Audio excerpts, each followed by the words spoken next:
Fernández.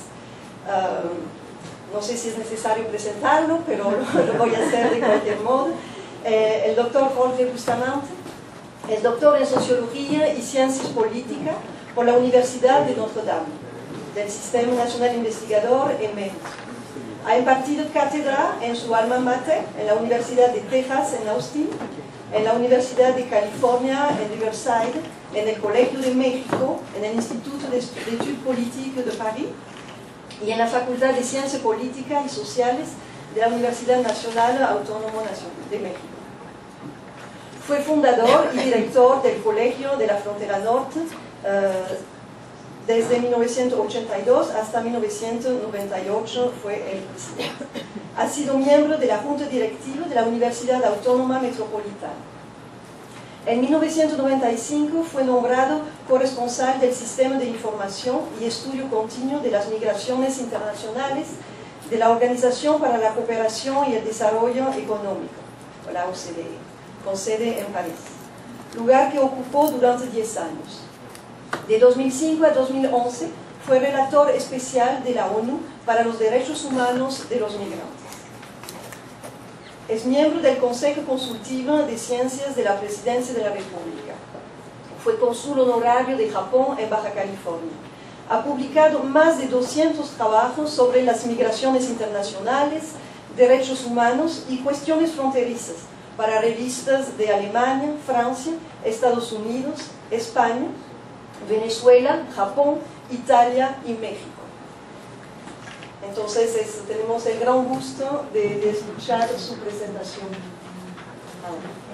Muchas gracias, Mariló. Ahí te encargo que me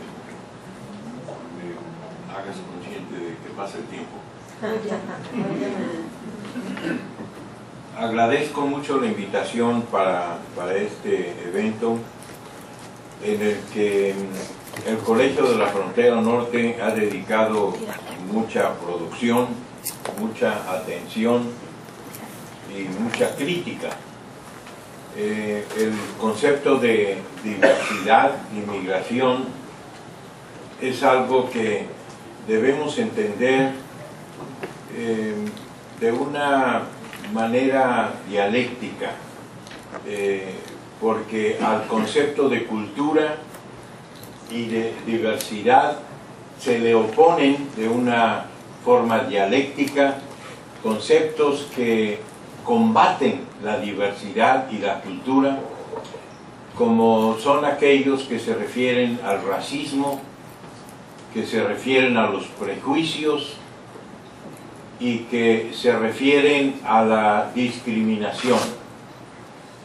Esto es algo de lo cual quizá no valga la pena que nos detengamos y que abundemos mucho, pero sí es importante que seamos conscientes que el concepto de diversidad cultural y el concepto de migración tienen enemigos, porque en esto está una parte de su dinamismo, esta contradicción en la cual nos toca ver muy claramente en la frontera, en todas las fronteras, en donde se enfrentan culturas, naciones, intereses económicos y políticos, y producen este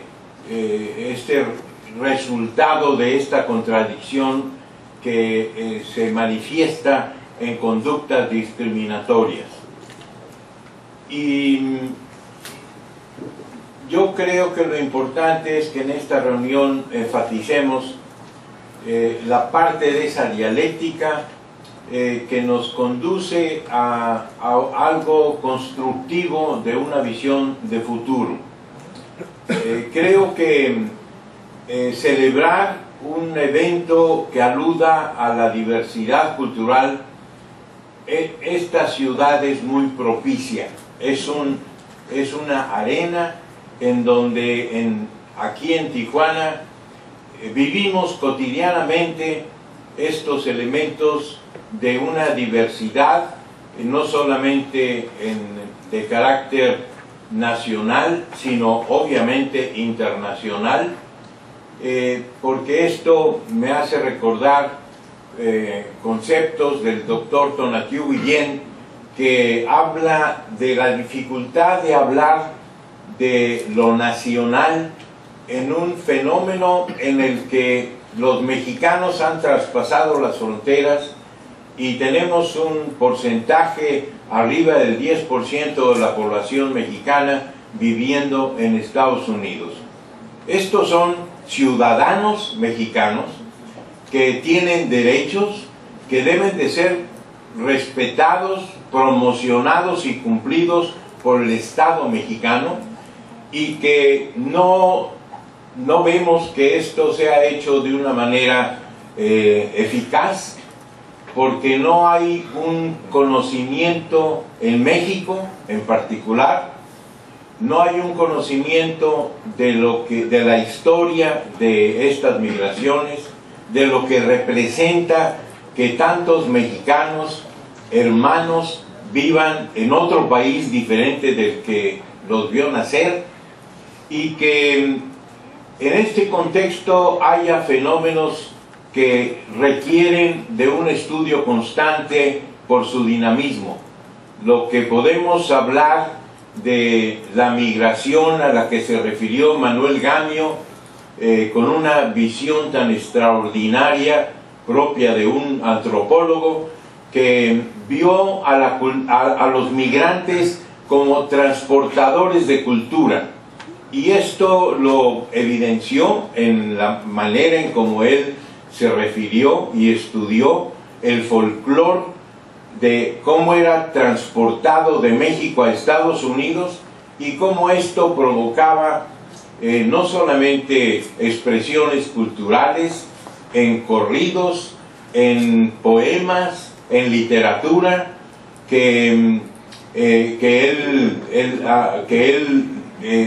nos hizo ver la importancia de estar atentos a estas manifestaciones de producción humana que está en las más de 500 definiciones de cultura que los antropólogos han recopilado, y que nos hace ver que en el nombre de la cultura también se han cometido errores y hasta crímenes, y que por esta gran diversidad de definiciones, por esta gran diversidad de acepciones, de elementos que a veces son intangibles, que a veces entran en el campo de lo subjetivo, y esto los hace difíciles de medir, pero que los que presumimos de estudiar las ciencias sociales tenemos obligación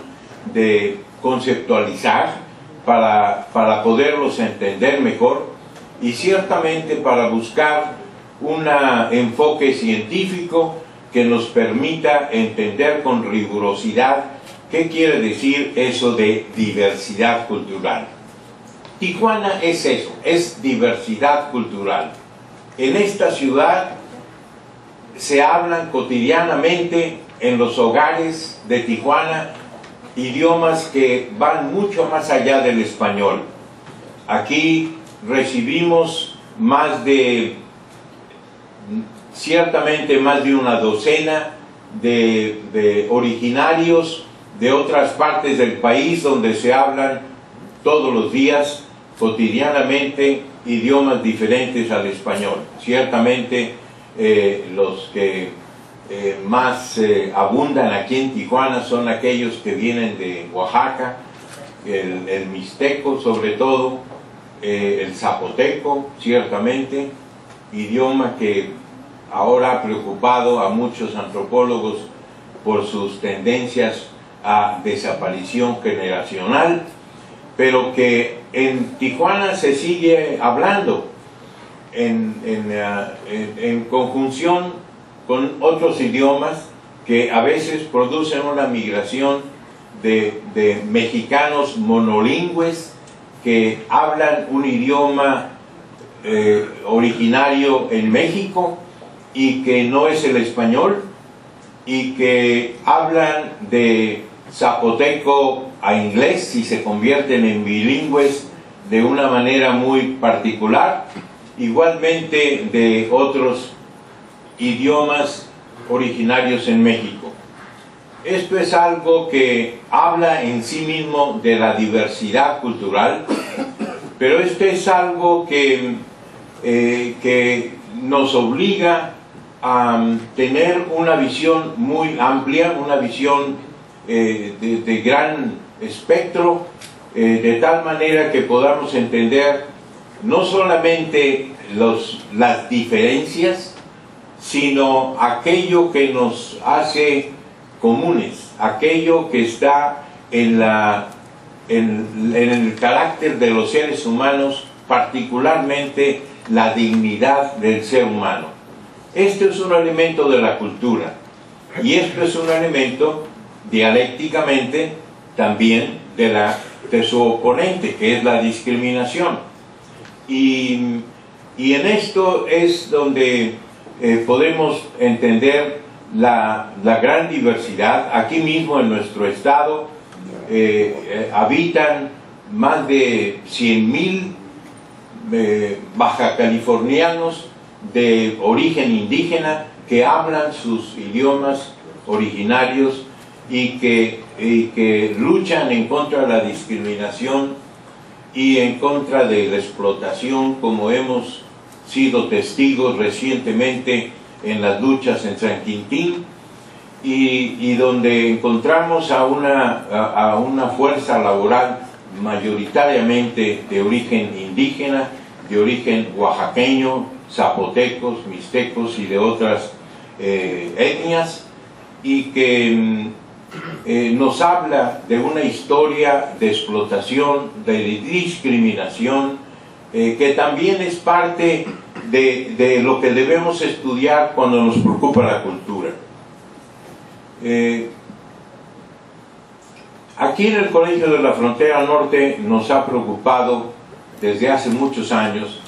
Aquí organizamos unos festivales, que llamamos Festival Internacional de la Raza, porque tratamos de enfatizar la extensión de lo mexicano por los mexicanos que viven en Estados Unidos, sus manifestaciones culturales en la poesía, en la pintura, en la literatura, en algo que no hemos tenido conciencia suficiente en México como para poder apreciarlo y poder entender lo que significa la diversidad cultural que rebasa las fronteras. Es pues aquí en el colegio donde por sus antecedentes, por su historia, como lo decía el doctor Tonatiuh Guillén, hemos enfocado estos elementos de la diversidad, estos elementos que nos llevan a la necesidad de entender la historia, los intereses y los problemas de los mexicanos en Estados Unidos, y que nos debe de llevar a entender fenómenos que a veces resultan difíciles de medir, como lo ha sido para mí en lo personal medir cómo es que la frontera produce cambios culturales tan importantes en los mexicanos que la cruzan. Seguramente ustedes, los que viven aquí y los que han llegado a Tijuana a estudiar al Colegio de la Frontera Norte, se han dado cuenta de que cruzando la frontera muchos mexicanos empiezan a cambiar culturalmente en su visión de lo que es las obligaciones, de lo que es el derecho, de lo que es el cumplimiento de la ley. Y de pronto cruzan la frontera y ya no cruzan los altos. De pronto cruzan la frontera y empiezan a cambiar. Inclusive en algunos casos, algunos mexicanos llegan a Estados Unidos a vivir y de pronto ya no hacen violencia familiar en contra de sus mujeres. Esto es algo extraño, que que esto desde luego se refleje la diversidad de los ambientes culturales en los cuales el derecho forma un espacio fundamental. Y en este cambio de la frontera, este cambio que es tan curioso realmente, cómo es que cambian los mexicanos que cruzan la frontera a Estados Unidos y no solamente de pronto empiezan a respetar leyes que en México no respetaron, sino que empiezan a ejercer derechos que en México no pudieron ejercer tan libremente. Y entonces vemos fenómenos como los que yo he citado en muchas ocasiones, de manifestaciones de protesta en contra de la discriminación y de la violación de los derechos de los migrantes, que hace 6 años hubo manifestaciones que superaron los varios millones en Estados Unidos, en tanto que en México no hubo una sola manifestación en esa época. Desde luego, la conciencia acerca de los derechos de los mexicanos en Estados Unidos ha cambiado, se ha diversificado también. Hay mexicanos que son la excepción de la regla de indiferencia generalizada en nuestro país respecto de no solamente de los derechos de los mexicanos en el extranjero, sino de su cultura y del dinamismo de esa cultura, del dinamismo que en ocasiones es tan entendido como las expresiones lingüísticas, como la manera en cómo ha sido la historia de los idiomas en la humanidad, se mezcla del español con el inglés, y de cómo esto hace idiomas, el nacimiento de subidiomas, como ha sido el Tex-Mex, o como ha sido las expresiones lingüísticas en las cuales se mezcla el español con el inglés, y que algunos fronterizos también, sobre todo en mi caso, lo veo en mi nieto, que ya a veces habla inglés y a veces habla español, y que en otras ocasiones algunos mexicanos ignorantes le llamarían pochismo, pero esa es parte de una manifestación de la diversidad cultural que debemos entender de manera más puntual, con rigurosidad, con espíritu científico, de tal manera que nos permita llegar a medir no solamente los progresos en esta diversidad, sino también sus manifestaciones dialécticas en términos de los prejuicios y del racismo, del cual los mexicanos tenemos unas manifestaciones muy particulares que desafortunadamente incluyen algo muy cercano a nosotros aquí en Baja California. Y espero que en este evento podamos extender estos conceptos de tal manera que nos sirva en procesos de concientización en todo México respecto de la importancia de entender esta dualidad entre diversidad y migración, diversidad cultural y migración, y que nos permita enfocar nuestros estudios de una manera más productiva, que nos beneficie a todos y que nos permita disfrutar en este gran potencial de disfrute que es la diversidad cultural. Muchas gracias. Bien.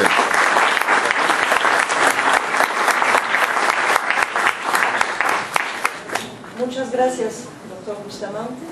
Vamos a seguir con el doctor Stefano Varese, que es profesor emérito de la Universidad de California en Davis. El profesor Stefano Varese es antropólogo italo-peruano, profesor emérito de la Universidad de California en Davis y director del Indigenous Research Center of the Americas de UC Davis. Sus trabajos de investigación empezaron en la Amazonía peruana con la publicación de su tesis de doctorado, La sal de los cerros, libro que cuenta con 5 reediciones y una traducción al inglés. A partir de 1975, atendiendo a una invitación del director del INAH, Guillermo Bonfil Batalla, Varese se estableció en Oaxaca para continuar sus investigaciones etnohistóricas y antropológicas de las poblaciones indígenas. En la década de los 80, fue director de la Unidad Regional Oaxaca de Culturas Populares.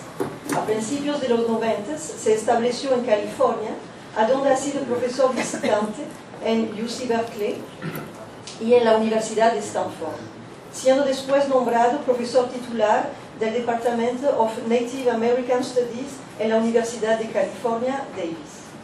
Algunos de sus libros incluyen Las minorías étnicas y la comunidad nacional, Lima 74, Proyectos étnicos y proyectos nacionales, México 83, Indígenas y educación en México, México 83, Pueblos indios, soberanía y globalismo, Quito 96. Coordinador con Silvia Escárcega, La Ruta Mixteca, el impacto etnopolítico de la migración transnacional de los pueblos indígenas de México, en 2004. Witness to Sovereignty, Essay on the Indian Movement in Latin America, Copenhagen, 2006. En la actualidad, el profesor Varese está volviendo a ocuparse de la Amazonía y las nuevas amenazas que enfrentan los pueblos indígenas ante las agresiones extractivistas y el cambio climático. En colaboración con Frederica Apfel-Marlin y Roger Unruh, acaba de publicar el libro Selva Vida, del extractivismo al paradigma de la regeneración, Copenhagen, México y La Habana en 2013. Muchas gracias, profesor. Gracias, muchas gracias. ¿Me oye? Sí.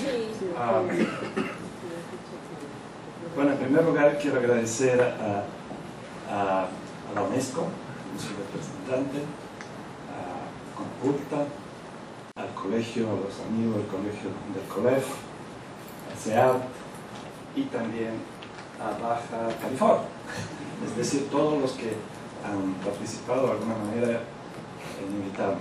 Es siempre un gran placer volver aquí, volver a encontrar viejos amigos y nuevos amigos.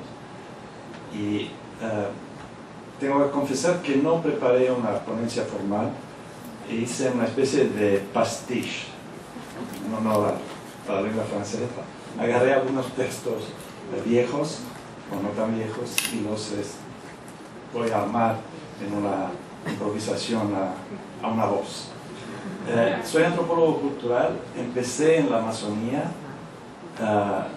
trabajando con un grupo indígena relativamente aislado, pero que había resistido durante 5 siglos a los intentos de asimilación, de culturación, exterminio. En la tesis, que después se volvió un libro, pude descubrir, literalmente descubrir, que lo que le daba la fuerza a esta sociedad para resistir no era la tecnología, vivían cazando con arco y flecha y tenían policultivos dispersos por la selva, etc., sino su fuerza espiritual, su fuerza cultural expresada en rituales, ceremonias, ideologías, cosmologías, fundamentalmente de carácter espiritual, que apelan no a la inteligencia racional, sino a la inteligencia emocional, si queremos, al hemisferio izquierdo o derecho, según el punto de vista del cerebro, según el punto de vista de algunos biólogos y neurólogos contemporáneos.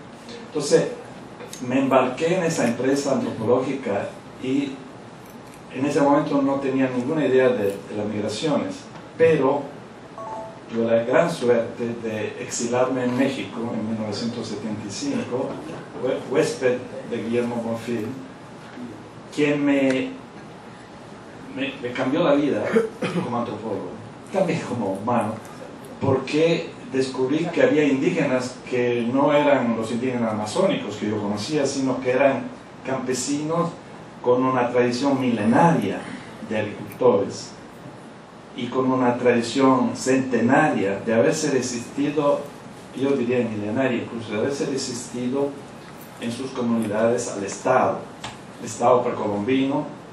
Recuerden que los zapotecos tuvieron un Estado que duró 7 siglos, 7 siglos. Un estado más antiguo que Estados Unidos, obviamente. Y que a pesar de eso, a pesar de los intentos, yo diría centralizadores de la cultura por el Estado zapoteco y después del mixteco, mantuvieron su identidad comunal arraigadas en su territorio. Y entonces descubrí que el papel del territorio, del lugar, y el papel de la lengua, identificando al territorio, clasificándolo, conociéndolo, representándolo simbólicamente, y el papel de la memoria larga, la memoria histórica, en una visión histórica de larga duración a la Brodel, a la Fernand Brodel, juegan roles fundamentales en el proceso de identidad. Pero ¿qué ocurre cuando los pueblos empiezan a moverse? Refiriéndome a la presentación muy ilustrada de la representante de la UNESCO, se me falta Nuria, maravillosa Nuria, que se refirió al hecho de que históricamente los pueblos se han movido. El origen de la humanidad es en África, pero terminaron los Cromañón y todos los demás en el resto del mundo. La migración siempre, el movimiento demográfico, siempre ha sido la esencia de las sociedades humanas.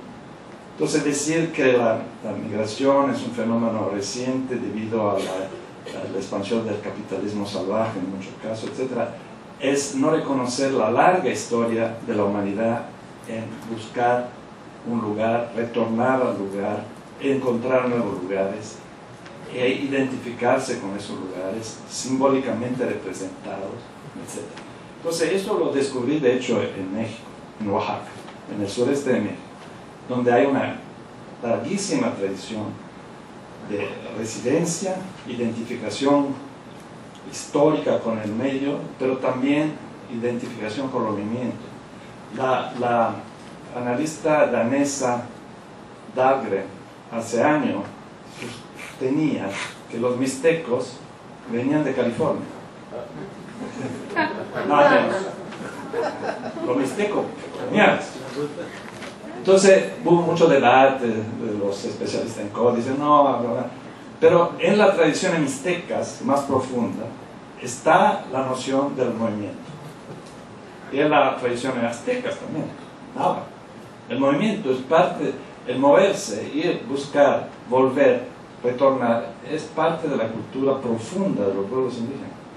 Estoy ahora trabajando, estoy tomándome un desvío porque no sigo mis notas, pero en fin, estoy trabajando con un grupo indígena de Ecuador que se ha definido, como muchos otros grupos indígenas de la zona amazónica, pueblos en aislamiento voluntario, un término que ya se está volviendo casi oficial. Es decir, son pueblos que han decidido no contactarse o han decidido volver a no contactarse. Muchos de estos pueblos han sido contactados incluso en el 17, en el 18, en el siglo XVIII, XIX, y han decidido remontarse. Son indios remontados, como le decían los españoles de la colonia, remontados y no quieren saber nada. Bien, este grupo, los Guaraní, han sido amenazados. Y en este momento hay todo un debate, una polémica, no sé, en Ecuador y en el resto de la Amazonía, cómo relacionarse, cómo puede relacionarse un Estado moderno, un gobierno incluso progresista como es el gobierno de Ecuador, que necesita el petróleo que está debajo de los pies de las almas de los Guaraní, que necesita el bosque que está en torno a los Guaraní, que necesita todos los recursos que tienen los Guaraní para modernizarse, para entrar siempre más en el vórtice del capitalismo tardío. ¿Qué hacer con estos pueblos? Entonces, yo he entrado a esa polémica lateralmente y al estudiar un poco, los he visitado ya 3 veces, al estudiar un poco estos Guaraní, me doy cuenta que el movimiento, la migración, ha sido parte de su vida de siglos. Estaban en un lugar a donde yo llevo a mis estudiantes de California a hacer canotaje. lugar totalmente civilizado, donde hay hoteles maravillosos, etc. Pero estaban allí hace 100 años. Y ahora están en el medio del Yasuní, una reserva biológica. Entonces, se han ido moviendo, defendiéndose, sacándose de la jugada, por decirlo así. Y es parte de su cultura. El movimiento, la migración, el encontrar nuevos hogares, el resignificar los nuevos hogares con todo un discurso cultural que está imbrincado en la lengua, en las nociones de territorialidad. Entonces, al hablar de pueblos indígenas en las Américas, y hay millones de ellos, bueno, millones quizá exagero, pero hay centenares de millares que son ya migrantes circulares en las Américas. México es el mejor ejemplo, pero Centroamérica también. Hay en Estados Unidos no solo mixtecos, zapotecos, purépechas, maya, yucatecos, tojalapales, celtales, tzotziles ahora, sino también están los garífunos de Honduras y Nicaragua, están los misquitos. En la bahía de San Francisco hay misquitos muy activos culturalmente y se mueven entre la modernidad casi post-industrial de Estados Unidos y su propia residencia. Entonces el desafío que yo encuentro en entender todo esto, yo empecé un trabajo sobre migrantes a sugerencia de José Manuel. De hecho, José Manuel me sugirió un título maravilloso, poético, se lo robé, pero le reconozco los créditos. Él hablaba de la ruta mixteca, bellísimo, porque es esa ruta que después Dahlgren sostenía que iba de California a Oaxaca, de Oaxaca otra vez a California, a Oregon, a Washington, a las Hawaii, a Alaska, 5 minutos más.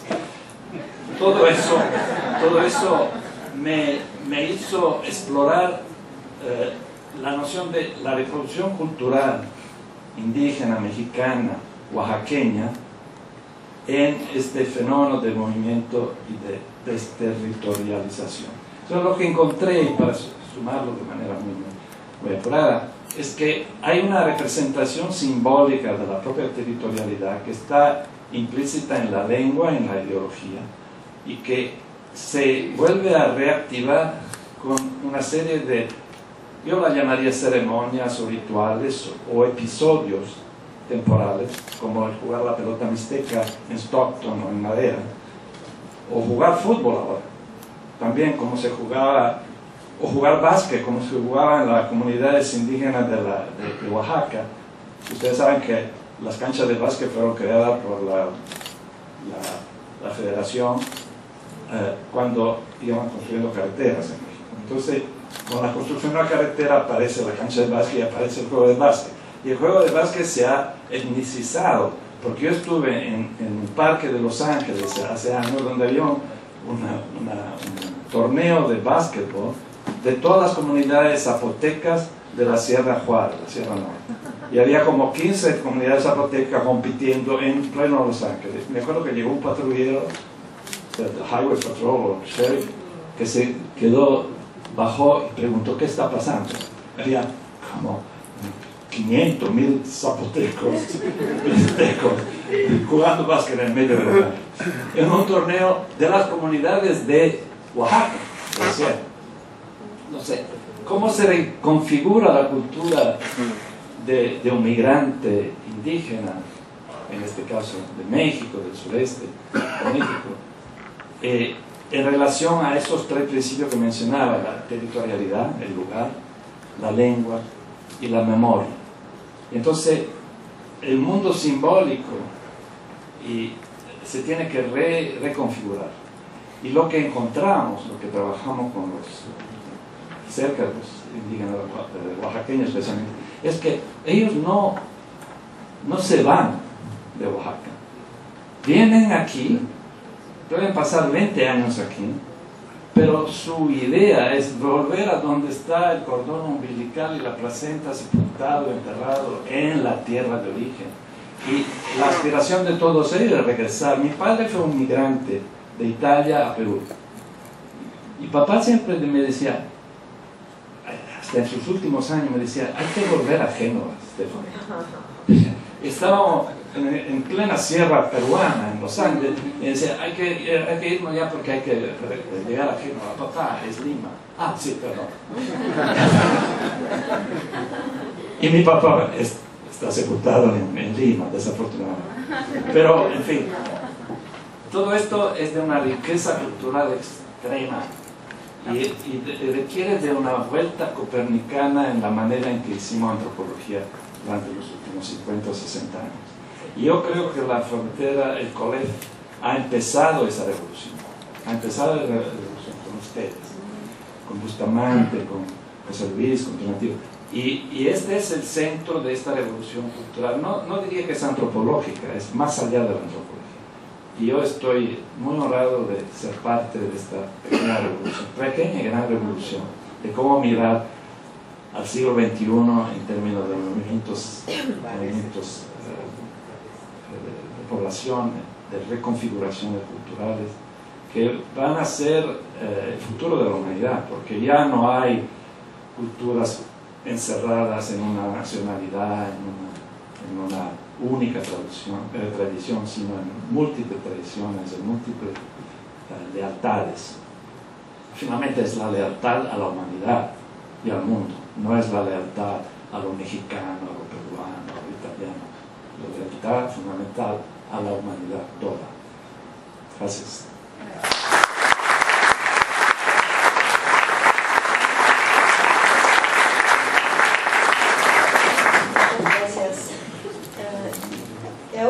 La tercera presentación es del doctor Rafael Alarcón Acosta. Es doctor en planeación urbana y regional por la Universidad de California en Berkeley. Y es profesor investigador del Departamento de Estudios Sociales del Colegio de la Frontera Norte. Pertenece al Sistema Nacional de Investigadores en el nivel 3. Ha sido profesor visitante en la Universidad de California en Los Ángeles, la Universidad de Valencia, la Universidad de Paris Diderot y la Universidad de California, San Diego.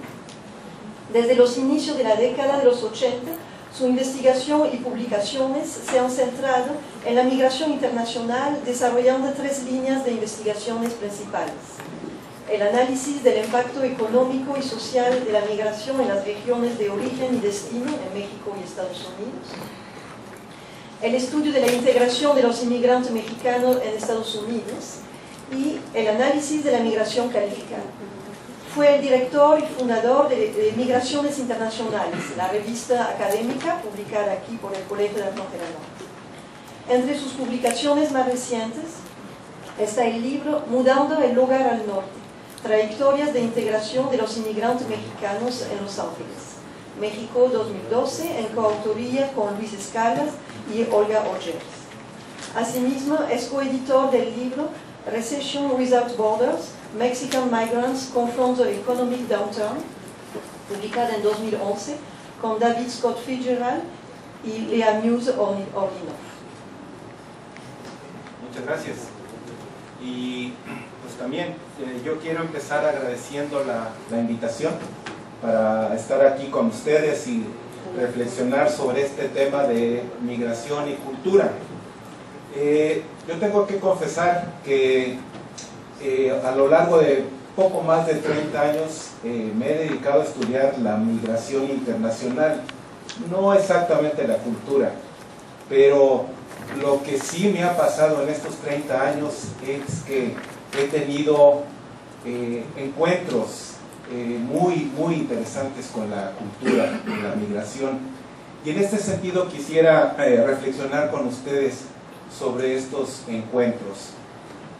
En este sentido voy a usar toda la experiencia etnográfica que he tenido a lo largo de estos años y por tanto voy a utilizar muchas de las definiciones que han hecho los migrantes que he entrevistado a lo largo de estos años. Si consideramos a la cultura como el conjunto de procesos que las personas usamos para dar sentido y significado al mundo, estoy usando la definición que viene en el programa y me gusta, o sea, que estamos usando estos procesos para dar sentido y significado al mundo y la vida, yo les voy a presentar algunos testimonios de los migrantes que en entrevistas han dado un sentido y una significación a su experiencia como migrantes, a su ser como migrantes. Para mí estos testimonios son brillantes y han sido una inspiración. Para empezar, cuando era muy joven, en la década de los 80, y me iniciaba en el estudio de la migración, yo empecé haciendo trabajo de campo en un pequeño municipio en Michoacán que se llama Chavinda. Por cierto, un municipio que Jorge conoce desde sus años jóvenes, entonces no me dejará mentir. A mí, yo hice trabajo de campo ahí como un antropólogo, porque realmente yo tengo una formación media rara, pero soy también antropólogo. Entonces,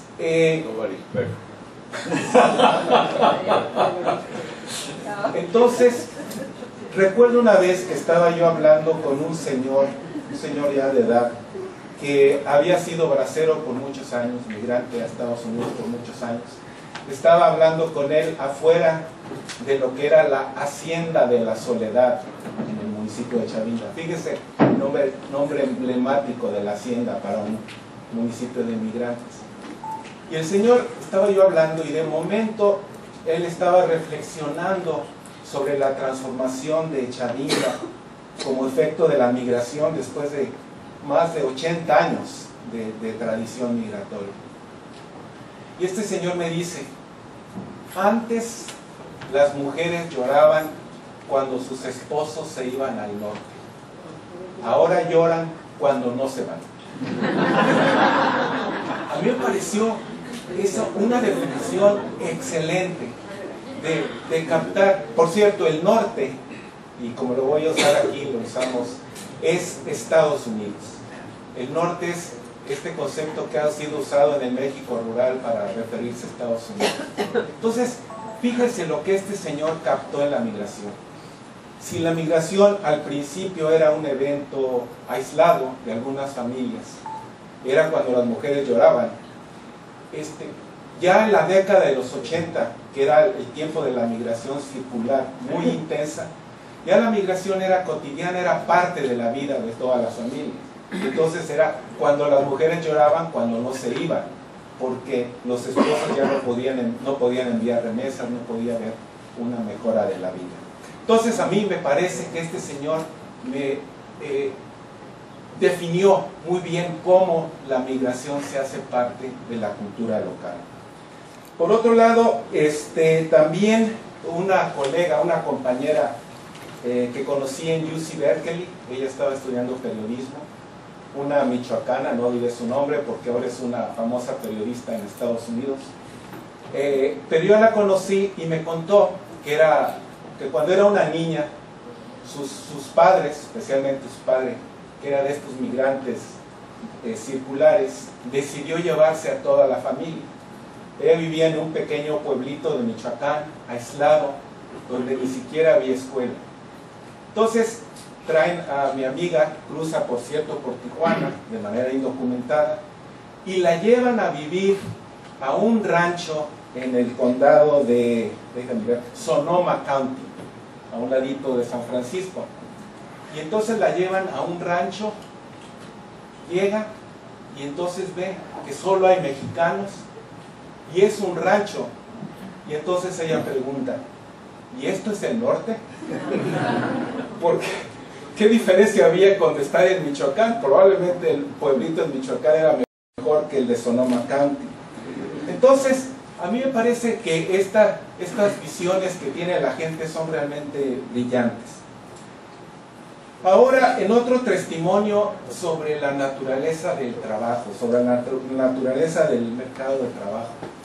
En un proyecto de investigación del doctor Wayne Cornelius, decimos Cornelius aquí, Cornelius, como dicen allá, al inicio de la década de los 90, Macrina Cárdenas, que trabajó con él, con el profesor Cornelius y que es mi esposa, entrevistó a un migrante mexicano que era un esquinero.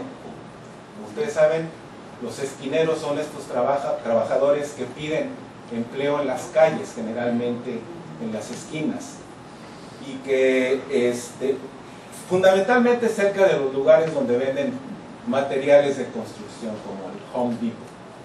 Entonces, este señor dice: nos ponemos en las tiendas donde venden materiales de construcción, porque ahí los contratistas van a comprar sus mercancías.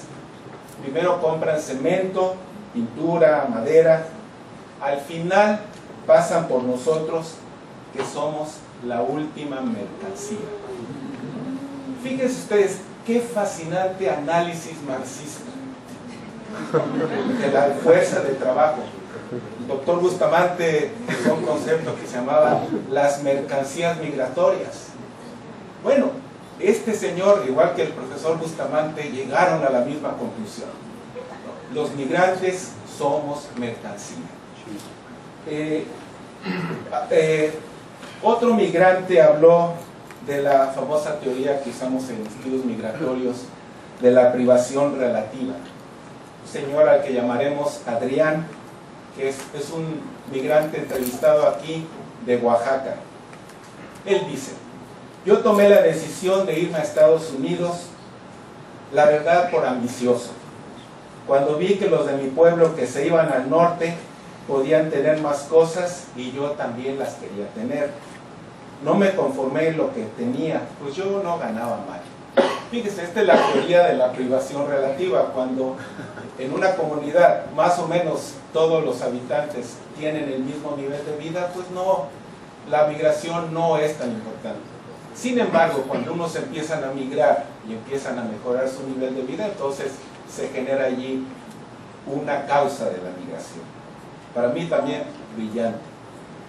Otro señor, un mixteco, por cierto, en Madera, California, que lo mencionaste, un trabajador agrícola, cuando le preguntamos: ¿qué tan bien habla usted inglés? Que era parte de una encuesta y que pues uno la tiene que hacer. Y él dice: yo sí considero que hablo inglés, porque conozco el nombre en inglés de mis herramientas de trabajo. Lo demás no importa, porque a mí me pagan por trabajar, no por hablar.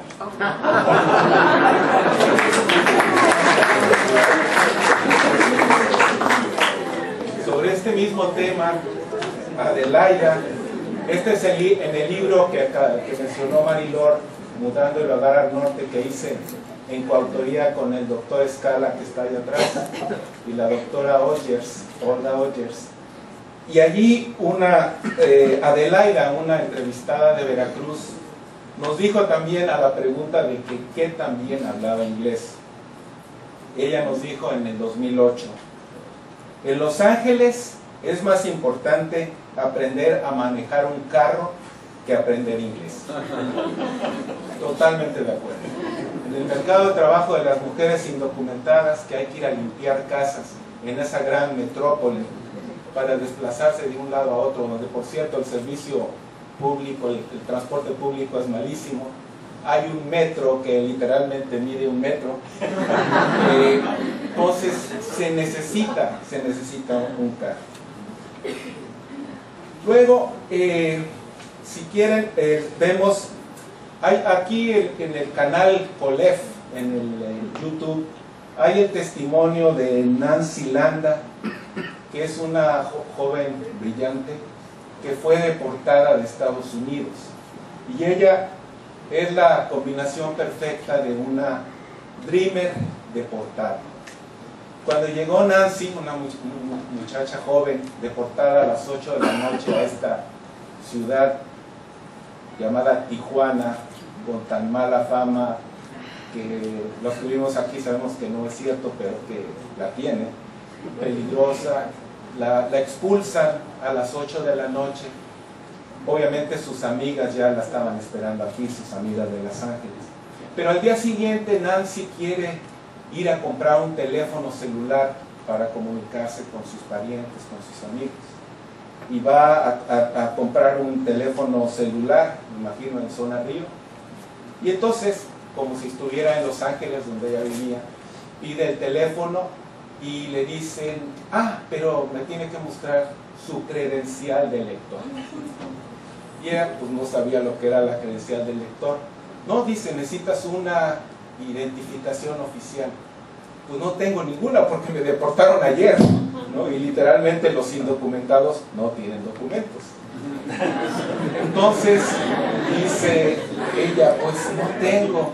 Ah, tengo la matrícula consular. Y entonces el agente le dice, ¿y qué es eso? Porque la matrícula consular no se conoce en México, es útil en Estados Unidos, pero no en México. Entonces al final no pudo comprar su teléfono celular. Para terminar, quiero hablarles sobre los testimonios que nos han dado nuestros entrevistados del estudio de Los Ángeles sobre la violencia y el sistema político mexicano. Por ejemplo, sobre la violencia, un zacatecano nos dijo, hay una situación muy delicada en Zacatecas, no hay ninguna seguridad en el pueblo, están secuestrando personas. Lo que me preocupa es que el pueblo se está armando, los campesinos se están armando para defenderse, el gobierno no los está defendiendo. Entonces, ¿yo a qué voy a ir para allá? Yo en lugar de irme para allá, estoy pensando en traerme a mi familia a Estados Unidos. Al final hablaré un poquito de esto. Y otro señor de Veracruz habla sobre el voto de los mexicanos en el exterior. Y el señor es veracruzano y nos dice, no me interesó votar en México, ¿no? El voto en el extranjero. Yo no sé si tengo una idea errónea, pero estamos de este lado de la frontera por culpa de la política mexicana, por culpa de los políticos, y todavía nos siguen presionando para votar en México. Yo creo que no es lógico, ¿verdad? Entonces la verdad no me interesa. Los testimonios de nuestros entrevistados en Los Ángeles muy claramente nos dijeron que ya no quieren regresar a México. Este es un cambio radical en la historia de la migración mexicana, que tiene un contenido muy fuerte de circularidad y de retorno. Pero por las condiciones de inseguridad y sobre todo por el rechazo al sistema político mexicano, no quieren regresar. En eso sí fueron muy claros y muy claramente no se refirieron a ningún partido político en particular. Se refirieron a todos por su rechazo. Entonces, yo creo y espero que haya tratado de demostrarles cómo los migrantes mismos han podido ellos crear, darle sentido a la vida que ellos tienen como migrantes. Muchísimas gracias.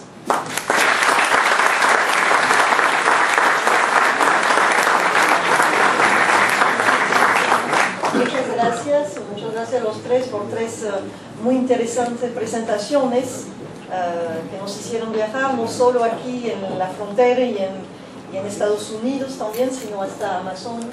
Entonces, tenemos 5 minutos, podemos abrir la palabra al público para algunas preguntas.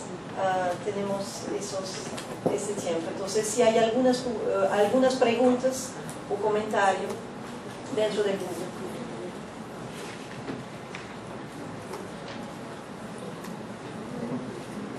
Por favor. Sí, muchas gracias. Bueno, apasionante. La clave del testimonio está apagado. Impresionante la clave del testimonio. Muchísimas gracias. Solo que hay un aspecto, gracias a todos, nos ha centrado perfectamente en toda esa riqueza que hemos sabido observar en el caso de Tijuana, cómo se comporta este extraordinario lugar como un escenario, ¿no? Muy privilegiado para hacer lo que estamos haciendo. Qué suerte que estamos aquí. Cuando en muchas ocasiones uno sigue leyendo el periódico y hablando de Lampedusa y se sigue hablando de Gibraltar, Pues en ninguno de esos dos lugares yo he visto que existe una institución como esta, con ese casi tiempo largo de Brodel, ¿no? para analizarse a sí mismos, ¿no? Y que lo que vemos ahora de San Quintín en los periódicos ya tiene un cuño que es un ISBN de esta casa y que significa más de 15 años de investigación sobre ese tema. Gracias por los testimonios de todos. Por lo que a mí me toca, el otro aspecto que yo creo que debemos tener en cuenta, un poquitín esbozado por el profesor Varese, pero que yo sí que me gustaría que en algún momento a lo largo de las discusiones no lo olvidáramos, ¿no? En todas esas migraciones, en todas esas movilidades, cualquiera que sea la manera de movernos por una razón especialmente cultural, hay una cosa que a mí me preocupa extraordinariamente y que no son esos pueblos de aislamiento voluntario que han podido volver a ser quienes eran y a moverse en un territorio casi íntimo, ¿no? Sin ser molestados. Hay algunos otros temas en América Latina que son especialmente preocupantes, que tienen que ver con salir a otro mundo y estar en un auténtico limbo cultural de una enorme vulnerabilidad. Me estoy refiriendo a todo el caso de Amazonia y me estoy refiriendo a, por ejemplo, la Amazonia colombiana, donde esa salida del mundo de cazador-recolector para entrar en un capitalismo de tercera generación es obligada. Y ahí verdaderamente hay muchas preguntas, o yo por lo menos me hago muchísimas preguntas. ¿Cuál es la responsabilidad de la ciencia social de no estar trabajando suficientemente ese tema como para no abordar qué es lo que ocurre en esa especie de abismo, ¿no? Entre condiciones de cazadores-recolectores y ese shock, yo creo que poquísimamente estudiado y no tenido en cuenta, de salir a ese brutal capitalismo, ¿no? Creo que es algo que esa migración forzada, ¿no? De abrir las puertas a un mundo que realmente no es querido, no es conocido y sitúa la condición humana en una profunda crisis cultural, ¿no? Me gustaría conocer también cómo el profesor Varese se acercaba a ese contexto. Gracias.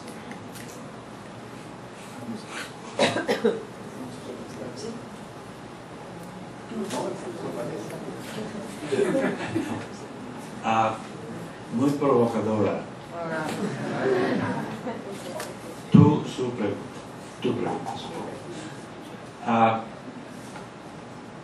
Yo haría una distinción, hablando de pueblos indígenas, entre los pueblos andinos y mesoamericanos, que son pueblos que pertenecen a una tradición agraria muy larga. El maíz fue domesticado en Tehuacán y Oaxaca hace 8 o 9 mil años. Hace 10 mil años se domesticó el zapallo en Oaxaca. Entonces son pueblos con la papa se domesticó en América del Sur también en la misma época. Son pueblos con una larga tradición agraria que implica una relación con toda formación social superior, que puede ser un estado, un señorío, cualquier tipo de organización política superior, de relación de reciprocidad no siempre equitativa. El sistema de tributo es un sistema de reciprocidad. Yo te pido un tributo, pero tú Estado, Principado, señorío, me proteges. Bien. De poblaciones que llamábamos en la antropología cazadores, recolectores, ahora se prefiere el término pueblos forrajeros, porque en realidad no son solo cazadores, recolectores, son también horticultores y forrajeros. Tienen un manejo muy ecológico, muy sumamente complejo del bosque, de cualquier bosque en donde está. Bosque tropical amazónico, en el caso de la Amazonía, pero también del norte, los pueblos Cree, por ejemplo, de Canadá, o los pueblos incluso de Alaska. Tiene un manejo del medio ambiente muy complejo, que significa combinar caza, recolección y pequeña agricultura o horticultura de manera combinada. Entonces, claro, el caso de los pueblos amazónicos de Colombia, por ejemplo, que son expulsados por la violencia, por el tráfico de drogas, el cultivo de cocaína, que ahora la producción mayor de cocaína es del Perú. o sea, vinculándose a la domesticación de la costa, que fue domesticada precisamente en Perú, en la costa de Perú, en fin. Entonces, esos pueblos tienen, el trauma de la expulsión territorial es mucho mayor que en los pueblos agrícolas, porque un pueblo agrícola tiene toda una concepción cosmológica. Yo he trabajado un poco eso en lo que yo he llamado como un término neologismo, como siempre los antropólogos inventamos un nuevo término, una visión cosmocéntrica. Es decir, no hay un centro, sino el cosmos es el centro. Y esa visión cosmocéntrica implica visión y práctica cosmocéntrica, implica un principio, el principio de reciprocidad social y biológica, el principio de complementariedad social y biológica y el principio de diversidad del Kastamar. Son tres principios que rigen la vida de los pueblos indígenas de tradición agrícolas y también de algunos pueblos amazónicos que tienen ya horticultura, es decir, pequeños de policultivos.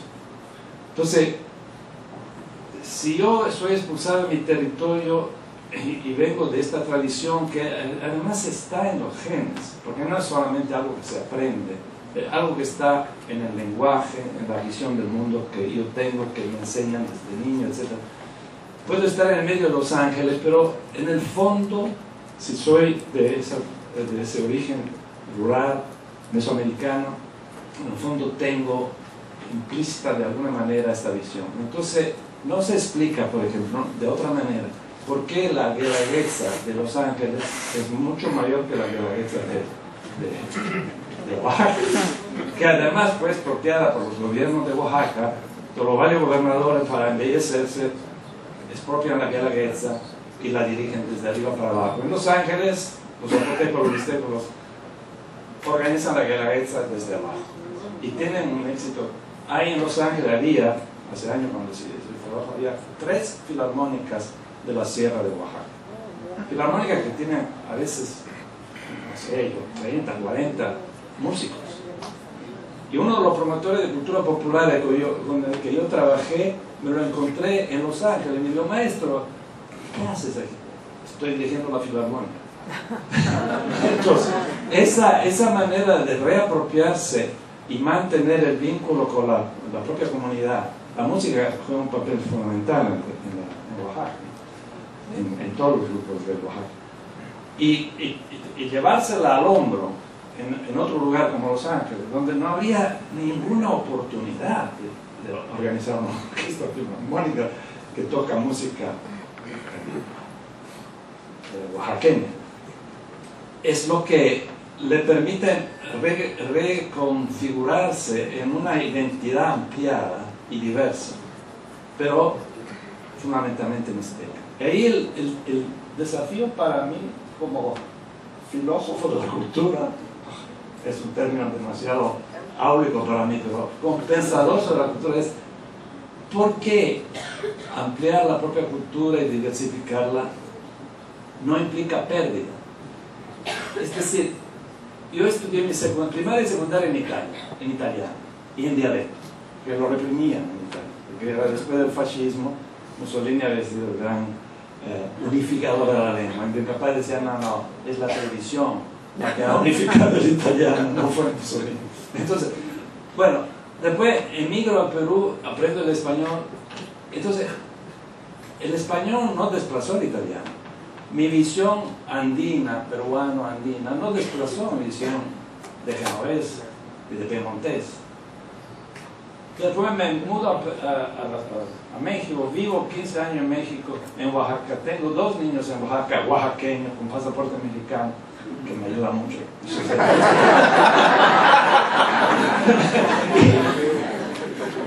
Y tampoco desplacé lo peruano, lo italiano, nada. Sigo acumulando nueva experiencia, pero ¿qué es mi cultura al final?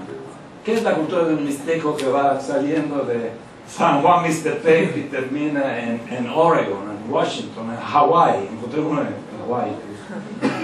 Es una acumulación y una integración y una reconfiguración de su propia individualidad, de su propia familia, de su propia comunidad, que no tiene un lugar permanente fijo, pero que tiene un referente, porque la comunidad es un referente. Génova para mí es todavía un referente. Volví a visitarla después de 40 años, hace pocos años. Fui a ver la casa donde había nacido y para mí me salían las piel de gallina. No tenía ya ningún vínculo, pero ese era el lugar donde yo nací. Entonces eso ocurre con los migrantes, ocurre con todo el mundo.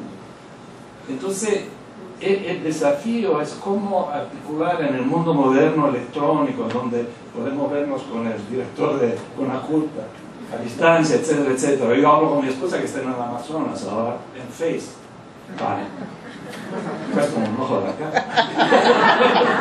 Entonces, ¿cómo volver a reconceptualizar la noción de cultura, de localidad, de movimiento? Es un desafío impresionante.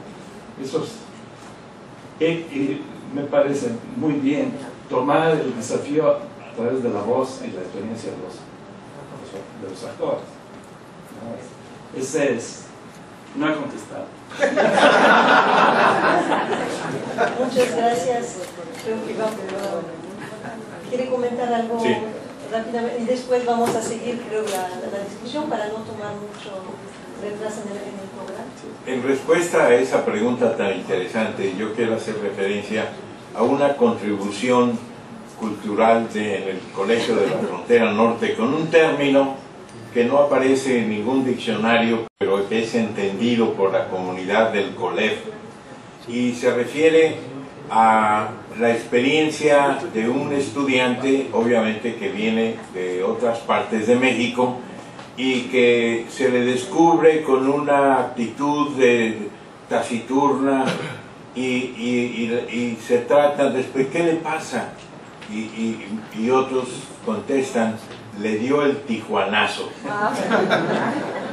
Y esto es una expresión que seguramente algún día aparecerá en algún diccionario producido por el colegio,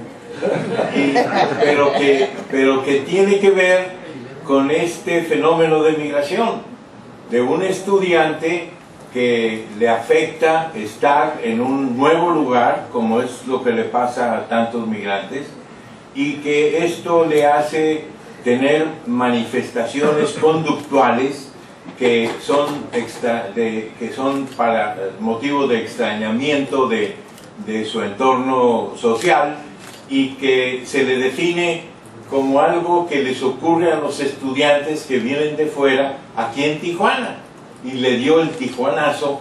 Eso quiere decir. Después de tu frase. Muchísimas gracias. Vamos a seguir con el programa.